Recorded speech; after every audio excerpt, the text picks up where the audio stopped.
Hey kiddos, it's your turn.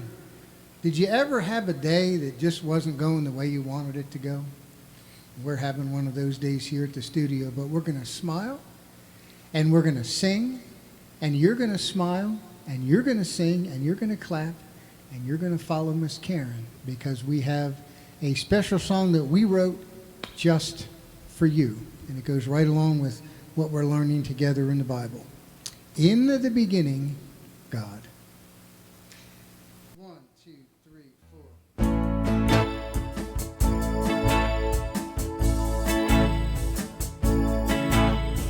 In the beginning, God. Yes, in the beginning, God. Created sea, monkeys, birds, and trees. In the beginning, in the beginning, God. Yes, in the beginning, God.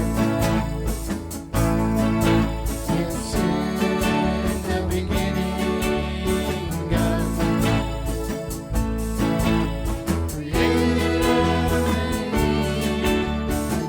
faces in the sea.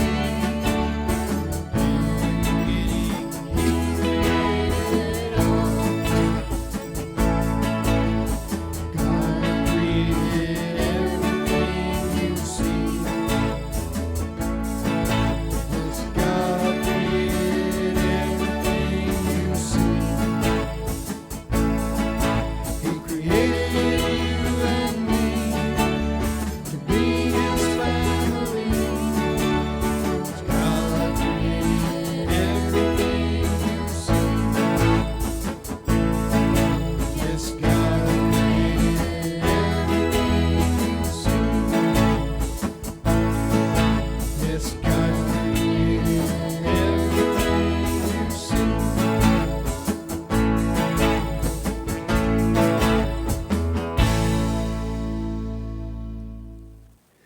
Okay, boys and girls, we've been talking about Joseph. And today we're going to finish our story about Joseph. As you remember from last week, we talked about Joseph, and he was the favorite, and his father gave him this beautiful coat of many colors. But remember, his brothers were jealous of him, and they talked about killing him. But when he came out to see what they were doing, they threw him in a well. And then remember, some traders came along and they sold him to the traders, put an animal's blood on the coat, took it back, and told their father that he was killed by a wild animal. And so poor Jacob thought his brother or his youngest son was gone, the one he loved the most. Well, as you continue to read in your story, and again, continue to read ahead, the story of Joseph. In your Bibles, it's 32 and 33 and 34 and 35. But you will see as you read through this story that Joseph went through many things. He was put in charge of a man named Potiphar's household, and Potiphar's wife thought he was really something special. Joseph didn't want to disobey God, so Potiphar's wife lied to Potiphar, and Joseph then was thrown in jail. And then in jail he found favor, and as you read on, you will see that eventually Joseph was put second in command above Pharaoh.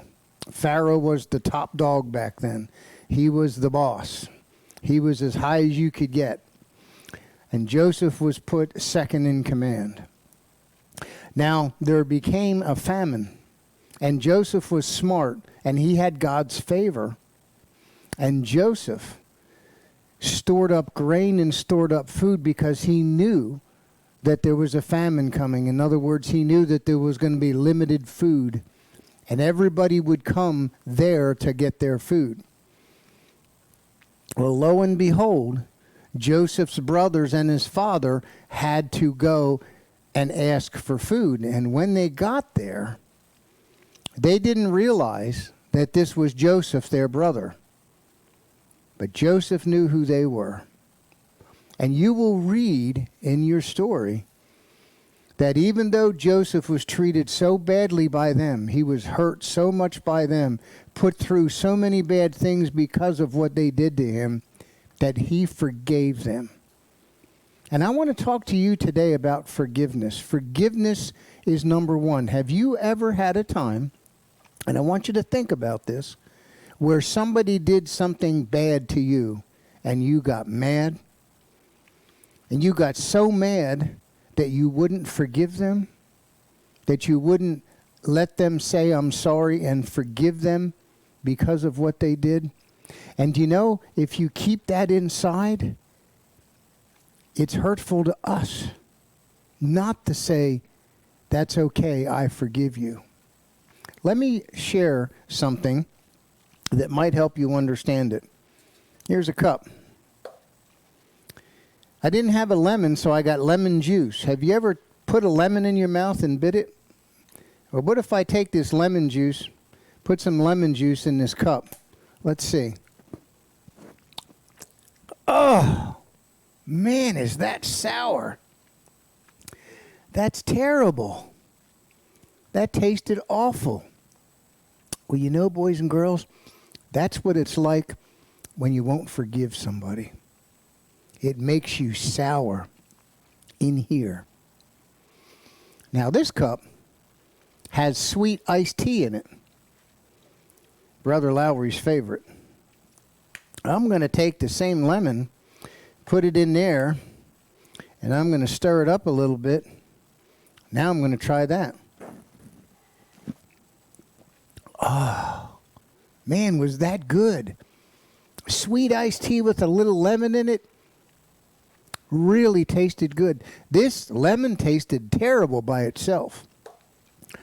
But with a little sweetness, it tastes just right. And that's the way it'll be when you forgive someone that has done you wrong. You won't be sour like the lemon, but it'll be sweet, like the sweet iced tea with a little lemon. And so, boys and girls, always be ready to forgive someone when they've done you wrong. God bless you. I look forward to seeing you again next week.